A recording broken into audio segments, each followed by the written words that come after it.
Hello, I am Marcus, also known as Pixel Manta in the online spaces on your screen. Now, I have not made a video in a little bit, and I've kind of had this idea brewing in my head, so I wanted to give it a go. I'm not very used to this type of content, bear with me. I've always done kind of short form or streaming, which feels very different. I'm reading off a script talking to a screen here, so it's a little strange. So if it's rubbish, I'm sorry. I'll either get better at it over time, or I'm going to give up entirely. And either way is a positive for you, so I wouldn't worry too much about it. But what I'm doing, I want to make a little series of videos that combine my love of nerdy things with a little bit of game design. As some of you know, I am a game designer in real life as my career, so it's kind of a bit of my day to day with combining with my hobbies. If you are a fan of Magic the Gathering or Pokemon or both, then you may enjoy this video. If you've been living under a rock, you may not have noticed that in the Magic the Gathering space, Universes Beyond has exploded into a huge thing. It's making Wizards of the Coast an incredible amount of money.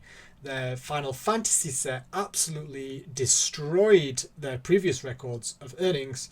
So put me on in the background while you're doing something more useful, and I can take you through how Pokemon could look if it were in Magic. Now, for the format of this and for any other videos that I might do, I didn't want to do a full set. That would take absolutely ages. This has taken long enough as it is. I'd have to do some better balancing, fill certain archetypes. I did try and just go down the list of Pokemon from Bulbasaur onwards.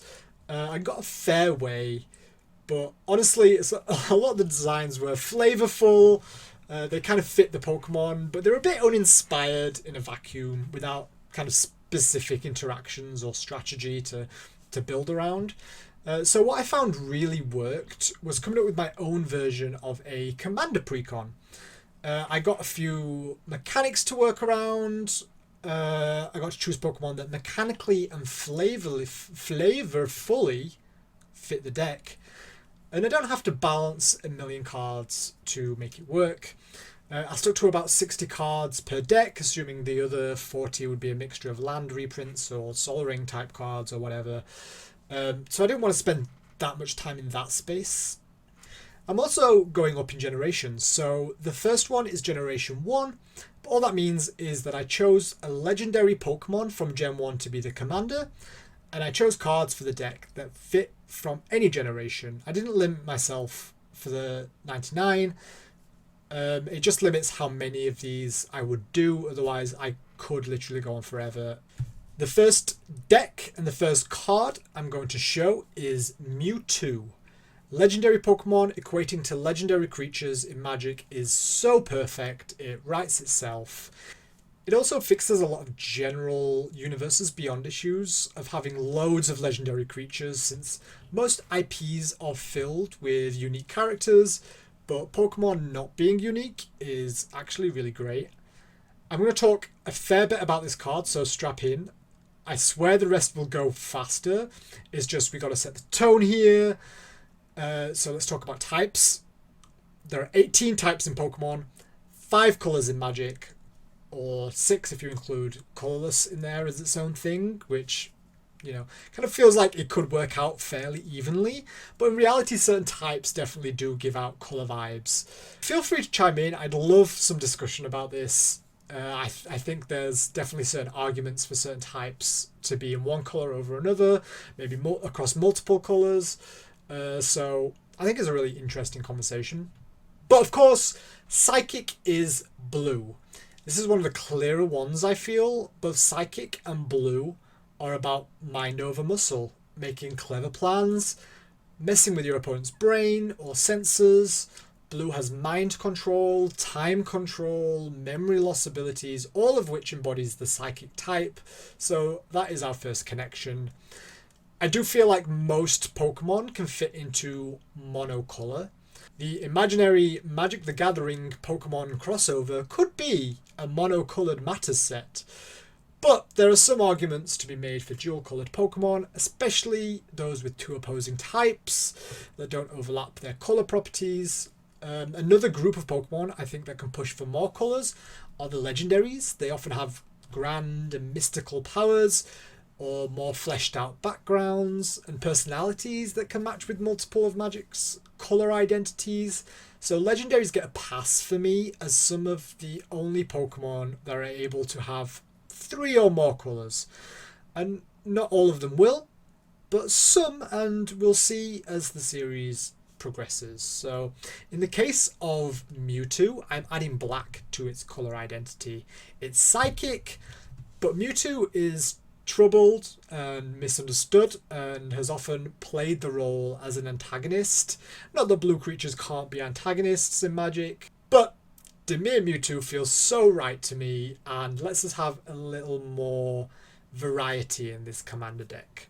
So looking at the mana cost, costing Dimir and 2 generic mana with an ability that costs 2 mana, but being a Mewtwo 2 stat-wise, it has to have some kind of great ability, right? And it does. It has Ward 2, again with the 2. It gives off psychic vibes with the ward, and also allows Mewtwo more of a chance to survive a whole round of removal, to use its ability, which is a tap ability, considering Dimir isn't the best for being able to use tap abilities right away. Though we do have some methods in the deck, we'll go over those later. Having an Enters ability of Scry 2, make sure you get at least some utilization out of Mewtwo for the mana investment. And it harkens to the psychic move Future Sight, which felt really perfect. Then, of course, the activated ability I called Clone. This is a reference to Mewtwo's movie adaptation, where it creates clones of other Pokemon for use in its own personal army. Mewtwo can create a tapped copy of any other creature on the battlefield. That's both your own and your opponent's, but it's a 2/2 and it also gets a black colour identity. It's a little peek into some of the deck's themes. We have copying, tokens, and permanent colours. The flavour text is also the famous first movie line, "I see now that the circumstances of one's birth are irrelevant," which includes being made as a token copy. I just wanted to use the movie as inspiration here as it's so iconic, but most of the cards in the deck will be using its game moves or abilities to inspire mechanics. Mewtwo is just a cool exception here because it has an entire movie about it. Creature types are important, and I opted to create a new creature type of Pokemon here. I did do this differently in my original draft, where I used each Pokemon type in the creature line, as well as on instants and sorceries, making them kindred, which allowed for some cool things like saying fire spells cost 1 less to cast, which would refer to your fire Pokemon, as well as something like a sorcery called Flamethrower. But I think this is better for the Magic universe. The Pokemon creature type allows for some balancing, as you'll see later, and using other common types through Magic in the type line kind of gives some relevance to other decks as well. So Mewtwo is a mutant Pokemon. I think that's everything for the face commander that the deck is built around, but a couple of extra points. The number I'm using at the bottom is mostly useless, but it is the Pokedex number, and I try to use official art or screenshots for the art that I'm using, no fan art or AI or such, which does make getting some of the images a little tricky, but we do the best we can, and it's just to show a little bit of intent. I'm sure the Wizards team would come up with some incredible artwork for these cards if they were to ever do something like this in the future. Okay, that's Mewtwo. The rest of the Pokemon should be a little faster now that you've got a general layout of the video. So let's go into the 99. And what would a Mewtwo deck be without its direct relative, Mew? So this is Mew. And I think it's an interesting potential commander in its own right. It's not our secondary commander, as Mew is mono blue, so it can't pilot this deck. Mew is 2 blue for a legendary creature Pokemon. No other creature type there, which I do for some of the harder to place Pokemon. And we've seen it on some other creatures like Vincent in the Final Fantasy set, just being an assassin without a more common creature type associated with his front side. Mew has the activated abilities of each other creature you control, and you may spend mana as though a mana of any colour to activate them. The flavour text here is the diary entry from Cinnabar Mansion in the original games. So why this ability? Well, if you didn't know, Mew is the ancestor of all Pokemon, and one way they represent that mechanically in the game is that Mew is able to learn every single TM throughout the game, making almost every move available to it. Using your other activated abilities as Mews makes sense here, as we've seen echoes of this before in Magic, like with Marvin Marvelous Mimic, though he's colourless. The way Mew is intended to work with this deck is you can clone your opponent's creatures with Mewtwo so that you control the token copy, and now Mew is able to use those abilities and mana of any colour to use them, so it doesn't matter if you've copied your opponent's Kenrith the Returned King, for instance, you can still give all your creatures haste with Mew despite having no red mana to work with. Obviously, having Mew on the field before Mewtwo also means that it can use Mewtwo's ability a turn earlier than Mewtwo itself. Also a bit of pseudo haste and works well with some other creatures in the deck as well. I think Mew would make actually an interesting commander, though it would definitely go infinite if built around properly, but that's nothing we haven't seen before. But if Mew isn't the secondary commander of this Dimir deck, who is? Well, this is Genesect, a black vehicle with a blue activated ability, making it the Dimir colour identity, and due to the recent Edge of Eternity's rules changes, it's an eligible commander. I actually had the idea for Genesect to be a vehicle even before those changes, and this deck didn't even have a secondary commander at the time. It just wasn't something that I had thought about, so it was really a no-brainer change for me. Genesect is overstatted for its cost. A 6/7 flying vigilance for 5 mana is a lot for your investment. On top of that, you can choose any colour as it enters other than black, and Genesect will have protection from that colour for as long as it's out. This is how I wanted to represent the drives that Genesect can hold in the Pokemon games. There are 4 of them in total, and while they don't match the 4 non-black colours perfectly, I think this is a good example of the flavour of a card, giving off the right vibe, even if it's not a perfect match mechanically. I do this a lot with these card designs. I feel like it's something that Wizards do as well. It's because I want to balance the usability in Magic with the accuracy of the Pokemon games, so... But that's a lot of upside. What's the catch? Well, gotta catch them all, as they say, and the catch is that Genesect doesn't have a usual crew cost like a vehicle would have. We've seen that before on vehicle designs, so this isn't new ground. But yeah, you've got to pay 2 blue mana to get Genesect online to be able to attack or block. This does mean you can wait until the right moment and avoid creature removal until you do, so there is upside there as well. But it's a big mana investment of 2 mana every time you want to attack or block, and I think that helps to bring the power level of Genesect down a little. Again though, we have a little mention of colour, which, like I say, is a bit of a theme of the deck, despite it only being a 2-colour deck. So let's fill out the rest of the legendaries. Something I love about this deck that you may have noticed with the face and backup commanders is that it features one of the coolest Pokemon concepts, which is man-made Pokemon. I've tried to include most of them here in this deck, which probably spoils a little of what's to come, but hopefully you'll get the idea anyway after this next Pokemon, which is Magiana. Magiana? Gear. Like, anyway. It's a legendary artifact creature Pokemon construct. Makes sense, right? Magiana is colorless, and I think some of the only Pokemon in the game that really can get away with being colorless are the artificial Pokemon. There are some others, but we can get to those. But some of them I did want to give colors, like Genesect, and obviously Artifact doesn't really suit Mewtwo, but I think Magiana, I really need to learn how to say that, here suits colorless perfectly.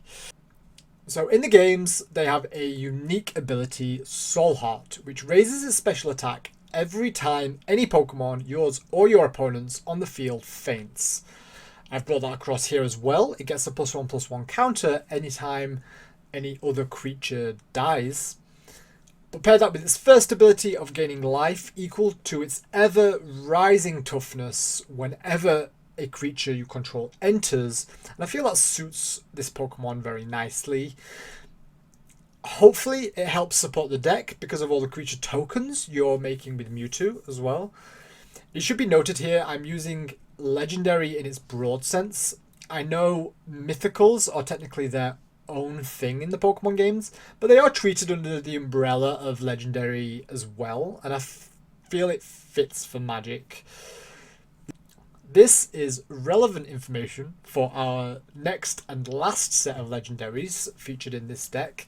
I think it's easily forgotten that they're legendaries, but they are in the game's data. So we'll look at the first stage, which is Type Null. Yep, Type Null is a legendary.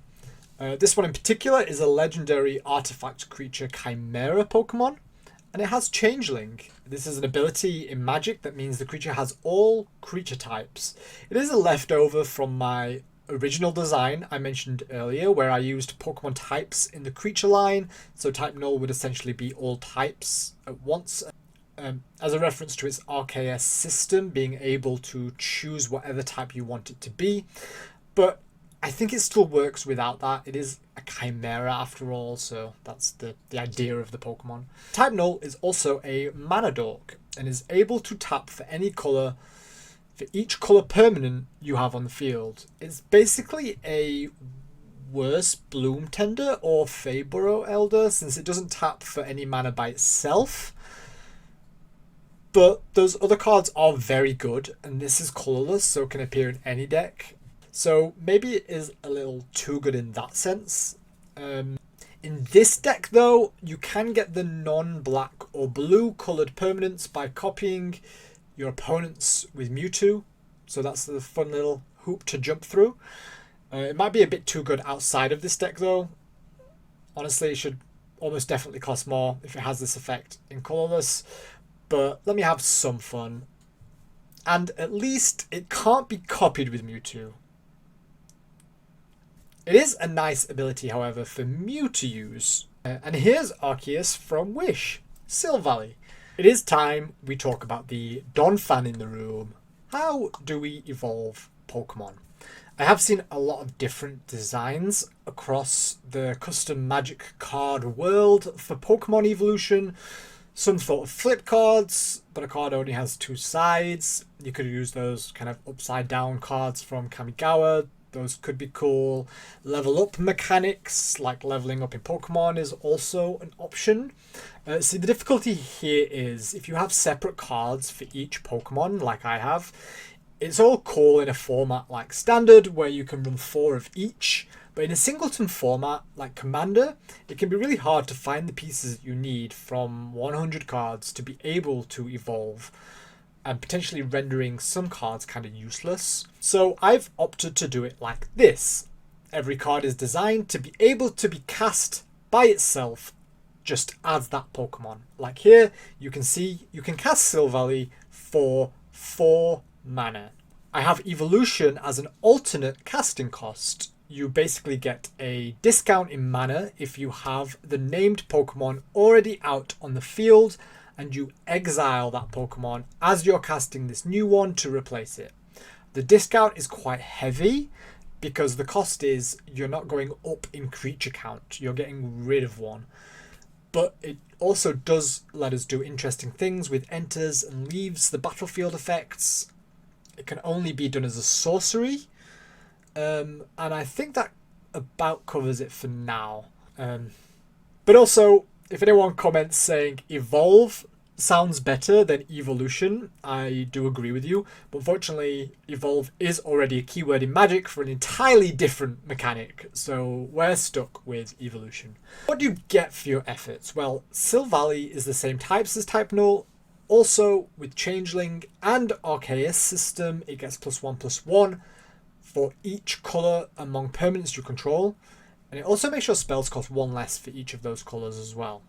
As before, the way you're getting the number of differently coloured permanents up is by copying them with Mewtwo. So you have a bit of a priority here of getting the colours that you don't already have to make these cards more effective. With both of these being legendaries, it does mean they are able to be commanders by themselves, but they're colourless and their abilities require you to have coloured permanents, so they would be really difficult to build around.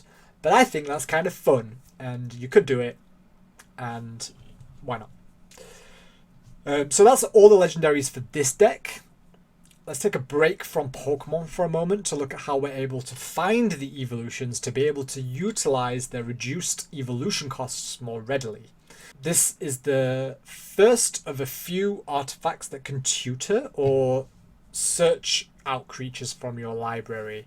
Not just any creatures, but Pokemon specifically. Adding the Pokemon creature type allows some balance of these tutors without impacting the rest of Magic the Gathering, where tutors can be incredibly broken.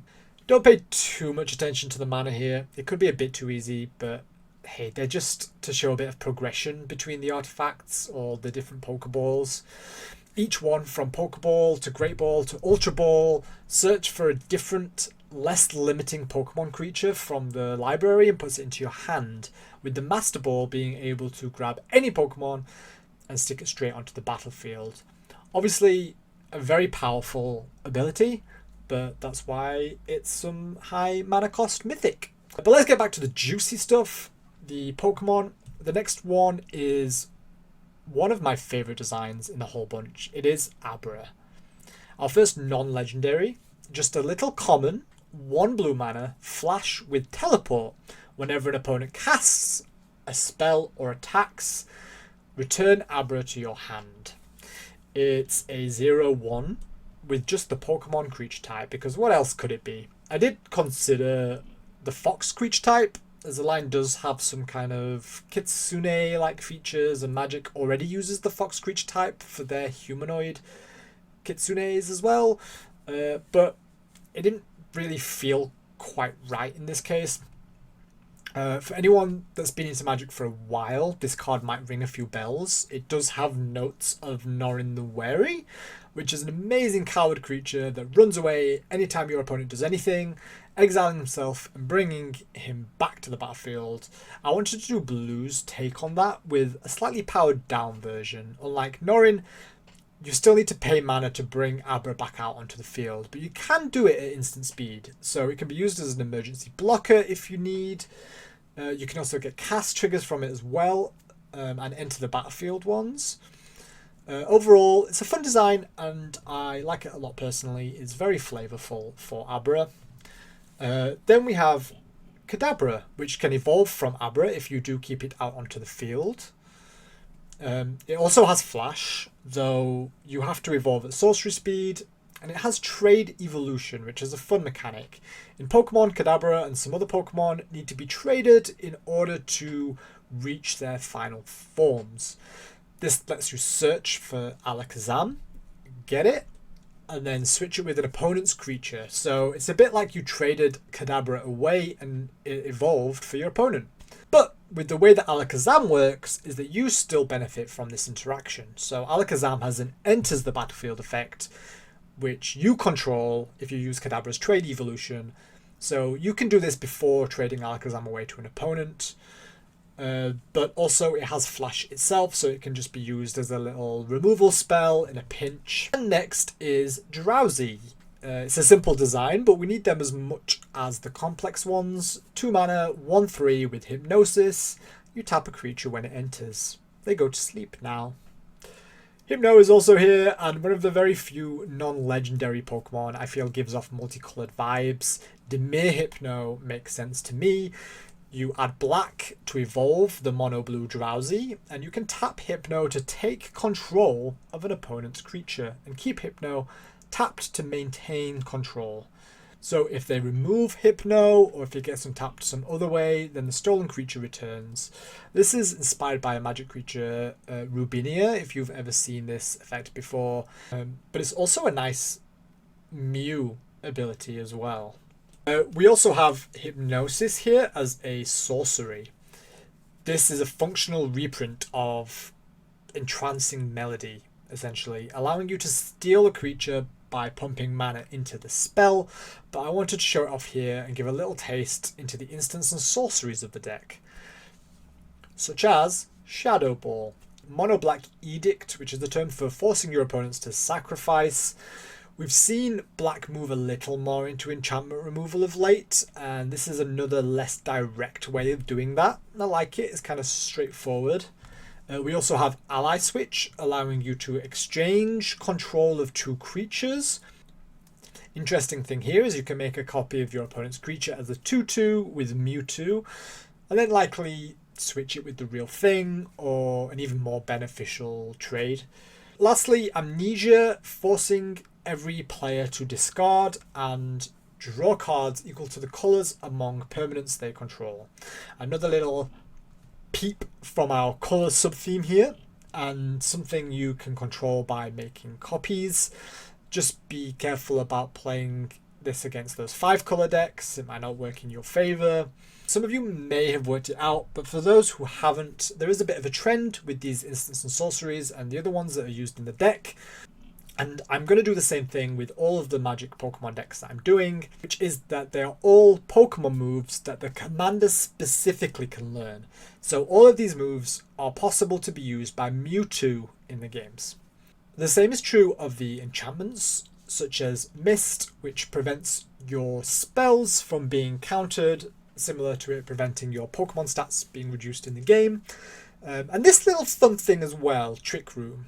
Now, this is a real weird one, so I'll just read it out and then we can discuss. But I'm really interested in hearing any cool interactions that you might find with this one. So Trick Room reads, Trick Room enters with 4 bizarre counters on it. When Trick Room enters or leaves the battlefield, reverse the game's turn order. At the beginning of each upkeep, remove a bizarre counter from Trick Room. When the last is removed, sacrifice it. So with 4 players just straight up playing this normally, it's not great. As the person who plays the card, your turn doesn't change. You still have to wait for 3 players to finish their turns before you get another. And the enchantment leaves. And sure, the order is different in between, but for you there are no changes. The math does change, however, if you don't have 4 or 2 players. With 3 players, for instance, the last counter will be taken off after your turn, so it will go back to you, essentially giving you 2 turns with only 1 player in between. A similar effect can be achieved by proliferating or sacrificing Trick Room before the counters are removed, changing the amount of turns specific players take. It's interesting. I'm sure there's some way to break it and lock certain players out of the game, which is, a bit like infinite turns. It would be frowned upon at some tables, but it's kind of fun to think about, I think. More of a straightforward mechanic next, a classic Magic the Gathering Rat. A 1/1 Death Touch for 2 mana, but when it enters, you can get a target opponent to discard a card. I'm using Alolan Rattata here, so it can definitively be in the black colour identity. I think normal Rattata is up for a little debate. And of course, Alolan Raticate can evolve from Rattata. It still has Death Touch, but here that's more to let it get through for combat damage to trigger its ability, Super Fang. When it connects, that player discards half the cards in their hand rounded up. The reference there to Super Fang in the Pokemon games, halving the Pokemon's life. but this is a little more rat-centric and should allow Alolan Raticate to be playable in that space, should people so wish. From rats to birds, but still on the discard theme, Murkrow here can peck at your hand and get you to discard a non-creature, non-land card with a 1/2 flyer. But its evolution, Honchkrow, is a little more interesting. Foul Play allows you to cast a non-creature card for free if you connect, which hopefully flying will help with.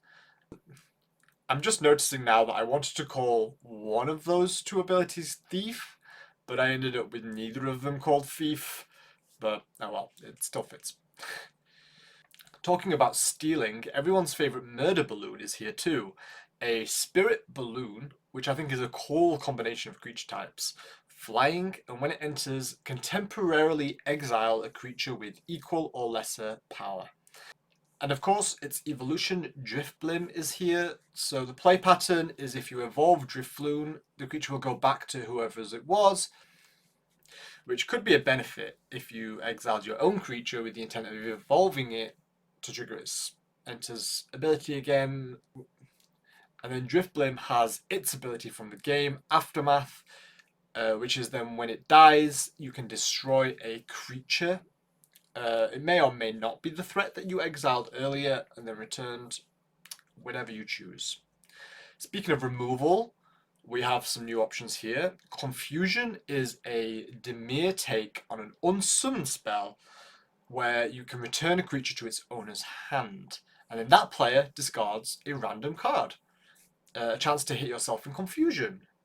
I like this as a fun, straightforward take on a common magic mechanic, with the randomness being both flavourful and helping to power it down as a straight-up removal spell as well. Psychic is a variant on Feed the Swarm, crossed with Doomblade, allowing you to destroy an enchantment or a non-black creature. At instant speed, but a mana more than the going rate for that. The non-black creature part here is a reference to Dark-type Pokemon being immune to Psychic-type moves in Pokemon. But it also means if someone steals your spell, your commander and your tokens are safe because they have black added to them. The same is true for Psystrike. I wanted to include Mewtwo's signature move here as a powerful mythic legendary instant.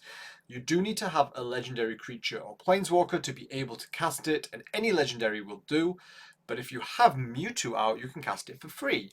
Again, the knowledgeable of you out there will see Deadly Rollick in the design here, but there's a few differences. Non-black creatures only, Dimir colour identity, and it being legendary itself are all restrictions making it harder to cast. However, Psystrike costs 1 mana less in total than Rollick when you don't have your commander out. The most important thing here though is that naturally it would have badass Mewtwo art. Time for some interesting weirder designs perhaps? Inkay is a 2 Dimir squid Pokemon. It can't evolve unless its power is higher than its toughness, but it can switch any target creature's power and toughness until the end of turn, including itself with its ability Topsy-Turvy. I really like Dimir mana cost for this card, as its whole theme is about being topsy-turvy, turning things upside down. The visuals on the card work really well for that. Dimir is just a perfect colour combination for this line as well. And of course, it can evolve into Malamar. Such a great mechanical and visual design in Pokemon, and I wanted to make sure it's represented here as well. All Dimir costs again, but this time with Vigilance, so you can attack with Malamar and still use its Topsy-Turvy ability after the attack to switch your power and toughness around if you wish. Looking at it now, I should have probably had its power greater than its toughness due to how Inkay evolves by turning upside down, but maybe a 6/2 Vigilance with upside in black for 4 mana might have been a bit too much, I don't know. But that upside is contrary. If an opponent would gain life, they lose that much life instead. A nice little switcheroo, very black mana coded. We've seen abilities like this before in black. I know contrary in Pokemon does both ways, but I think this does enough to convey the effect without it being completely ridiculous. Ditto next. Everyone loves Ditto. Ditto is another Pokemon that translates into the mechanics of Magic incredibly well. One of the only non-artifact colourless Pokemon, a shapeshifter with the ability Transform. Simply 2 mana to become a copy of another target creature. I did originally allow Ditto to keep the Transform ability, but when you transform in the games, you can't transform back without Ditto leaving the battlefield, which works the same here as well. So I kind of liked that. The astute among you will notice that Ditto is another good way to get the colours you need for some of the other cards in the deck. And also Transform is an ability that Mew can also use, which is appropriate because Mew can learn Transform in the games as well. And here we have a little 1 mana bird Pokemon, Flittle with baby doll eyes. When Flittle enters, a creature gets -1 power until your next turn. Not a hugely impactful ability for sure, but not everyone can be a winner. I'm sorry, Flittle. Your biggest sibling, however, is a little more interesting, and that's Espathra. Opportunist is a hugely interesting ability in the Pokemon games, allowing Espathra to copy stat upgrades of other Pokemon, and that manifests here as being able to copy spells or abilities your opponents control that are targeting only a single creature. But then you have to have the copy target Espathra. It's a little narrow, but against the right decks, this could be quite powerful. Obviously, it's a May ability, so you can make the choice not to have Espathra removed by any removal targeting another creature, but those beneficial effects, including auras, Espathra can make use of as well. We've seen abilities like this before, like with Ivy Gleeful Spell Thief, and it only works for abilities that could target Espathra. So things like equip abilities won't work here unless you're the one doing the equipping, which could have some interesting results. A little shoppy here, the spirit Pokemon with Cursed Body, allowing you to sacrifice a creature to surveil and draw. Evolves into Banette, one of my personal favourite Pokemon, and I love that it gets to be a spirit toy Pokemon. It has Spite, bringing it back from the graveyard if you lost life since your last turn. Banette, or Bayonet, is a vengeful ghost. It will never forget. It also has Curse, giving it a +1/+1 counter anytime another creature dies. It is a little pricey for this sort of effect, but it also is quite hard to get rid of for good, so I think that balances out. Another interesting set of Pokemon here with maybe the most text on any of these cards. I try to keep the text down in general, as we often do see a lot of custom cards go completely ham on the line count to try and fit in with exactly into the flavor. But anyway, we'll go through it. This is the Illusion Fox Pokemon. Yes, Illusion is an existing magic creature type, and it has Illusion as an ability for 2 mana, as well as another cost of returning a creature you control to its owner's hand, to put Zorua from your hand onto the battlefield. Like Ninjutsu, if the returned creature was attacking, Zorua enters attacking that player as well. But it's not strictly Ninjutsu, as you can activate this ability at any time, not just in combat. This is, of course, a translation of Zorua and Zoroark's in-game ability, allowing it to masquerade as another Pokemon. You reveal that Pokemon to actually be this one, and later you can cast that one from your hand again. This can potentially be used to save creatures as well. Zorua doesn't have a casting cost, so the only way to get it onto the battlefield is through this ability. It also has knockoff, forcing an opponent to discard when it enters. Instant speed discard isn't easy to come by, so this is a great way to get that with the limitation of returning a creature to your hand if that's your primary use for it. But there's another Illusion Fox, as you know, and you can see it here. So we have Zoroark, again, no casting cost. This is the exact same illusion ability. It does cost a little more this time though, but the other way to get Zoroark out is by its evolution. So why does Zoroark's illusion cost more? Well, if you remember, it can be used at instant speed in combat to put Zoroark out after blockers like with Ninjutsu. And Zoroark has his second ability, Night Days, which is when it deals combat damage, you can create a token copy of a permanent that player controls. It's a very powerful ability if you can get it through. It's a reference to Zoroark making more illusions other than just transforming itself, and it's pretty fun, I think. It's a reference to Zoroark making more illusions other than just transforming itself. It's pretty fun, I think. There's a small theme here of using your opponent's stuff in this deck as well. But let's get through the remaining instants and sorceries. Disable lets you tap a target permanent and put 2 stun counters on it, meaning it has a few turns out of action. Dark Pulse is a board wipe, but just for non-artifact, non-black creatures, which is a line that is used fairly often in Magic in some of the older stuff. It won't hit most of your stuff, including the tokens that you've made with Mewtwo, but there's a risk that a fair amount of your opponent's stuff could survive as well. It is pricey mana-wise due to the potential one-sided nature of it. Future Sight is a pricey extra turn spell, but lets you scry 3 as well to set up that extra turn nicely. Light Screen is a 1 mana counter spell, but only for non-creature spells that target permanents you control, making it a little limited. Metronome I quite like actually. In the Pokemon games, it will use a random move. So here, you can shuffle an opponent's library and reveal until you get an instant, sorcery, or enchantment card. Then you must use that card for free. It isn't a May ability, so let the chaos ensue. And finally, the last of the instants and sorceries is Nasty Plot, a 5 mana Dimir rare that makes a treasure for each non-land permanent you control. And then you can cast instants and sorceries from any graveyard this turn with exiling afterwards. The treasures are obviously so that you can use mana of any colour to cast those. All those tokens you're making with Mewtwo mean more treasure. All that discard you're forcing will ensure that you've plenty to cast from graveyards. It's a big, splashy spell, perhaps a little undercosted for all the treasures you could make, but it's definitely fun. And let's throw a land in there, shall we? We've not seen any of those yet. Cerulean Cave is a cave that Mewtwo is found post-game in the original Red and Blue. Here, it's a land that can tap for blue mana and has Hideaway 4. So you can exile a card from the top 4 of your library and later cast that card as long as everybody has an instant or sorcery in their graveyard. Possibly not as easy as a task as it seems, but you can hold off on playing it a little until you force some discarding without your opponents knowing that you have this card in hand. Another land, this time only tapping for colourless, but being able to give target creature flying until the end of the turn for a cost.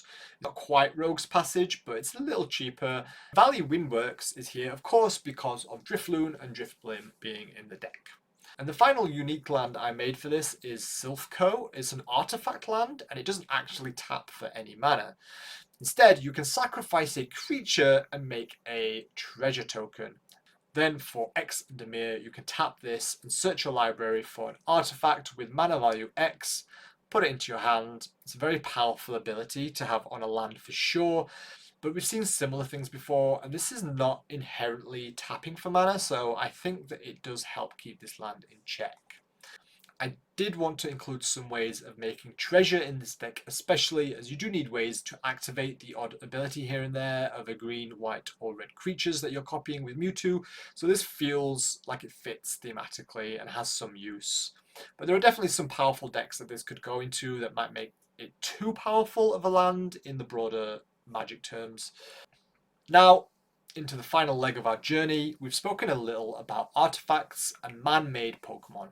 And there's probably one Pokemon line in particular that you've been itching to see, so let's talk about them now. Porygon is a colourless, 1 mana artifact creature, Pokemon construct. It has conversion, so when it enters, you discard a card, then draw a card, which is not too bad for 1 mana. Now, Porygon the sequel takes things a step further, this time 2 mana for a 1/2 with conversion 2, allowing you to flip the script when it enters and draw 2 cards before discarding 2 cards. It's a little better to draw before discarding, and 2 is better than 1. But what about Porygon Z, this weird cousin from out of town? Well, this one is 3 mana with download. When it enters, each player discards a card at random.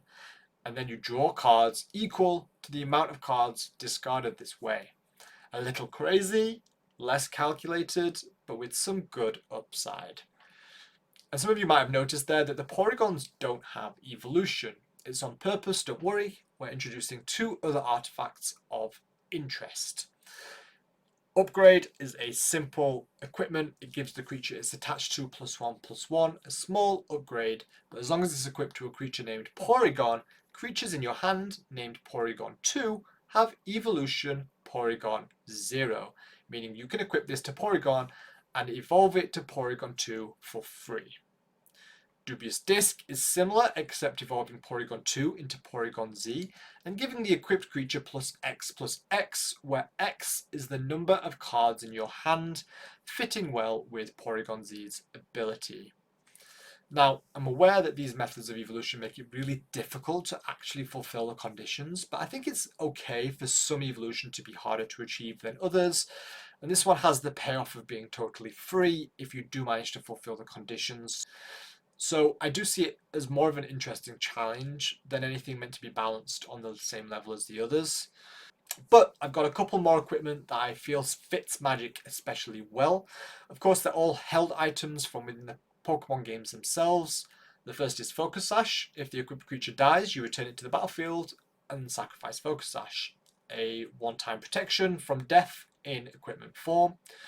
And lastly, Life Orb, doubling the damage that the equipped creature both does and receives. In the games, you lose a bit of life when you attack with Life Orb, which I could have done here as well to your life total, but I thought this was an interesting way of going about it since it actually affects the creature itself. And there is one more artifact that I may as well talk about here as well. It's the last non-creature I'm talking about in this video, and it's Max Revive. It's cheap to get out at only 1 mana, but for to activate, which is a little hefty, it is a colourless way to return a creature from your graveyard to the battlefield at sorcery speed. There are other ways of doing this in colourless for cheaper mana, but those have other stipulations, and this is just literally return it, no questions asked. Maybe it should be black colour identity, but then there are plenty of ways in black to do this sort of thing for far less mana, so maybe not. The last 2 Pokemon lines and the final 4 cards of this video. If you've made it this far, I applaud you. Thank you for listening to me. You're amazing. If you do find this interesting, please do comment. I want to know who you are because this stuff just populates my brain and it's really nice to get it out. And so if you subscribe and all that good stuff, I know people want more of these types of videos in the future, and that would be awesome because I would love to make more. But the next is my #1 favourite Pokemon in the world, which is Sableye. The mono-black goblin Pokemon with Power Gem. When it enters, make a treasure. It also has Nightshade. When an artifact you control enters the graveyard from the battlefield, put a +1/+1 counter on Sableye, and then each opponent loses life equal to Sableye's power. There are a lot of sacrificing artifacts in this deck, some death, and you can make more artifact creature tokens with Mewtwo if you like, so there's a bit of support for this. I like it, it's nice. The treasure again helps with activating abilities of creatures you've copied, but it does make Sableye at least a 1/2 if you'd like it to be. It's a nice solid design for one of the best Pokemon. Nothing super crazy that we haven't seen in some combination before. The last 3 Pokemon and the last 3 cards I'm going to be talking about are all the same line, and that is the Beldum line. It is 2 blue mana for a Pokemon with Metalcraft, meaning that for 3 mana you can draw a card, but only if you control 3 or more artifacts. There's a few artifacts and artifact creatures in this deck, and some treasure makers, and of course you can copy your opponent's artifact creatures if you need to bolster that number a little. 3 is a little overcosted for a single card, but we'll do what we can in a pinch, especially at instant speed. Maytang is the evolution of Beldum, and that can be done for just 1 blue mana. It has Flash Cannon, meaning you can cast artifact spells as though they had flash, and it also has the artifact spells cost 1 less to cast. It might be something to make a copy of, or just enjoy the little bonus that it gives. Probably a bit better in a more artifact focused deck, but I'm not sure there's another more appropriate Pokemon deck that I'll be making for this, so here it is.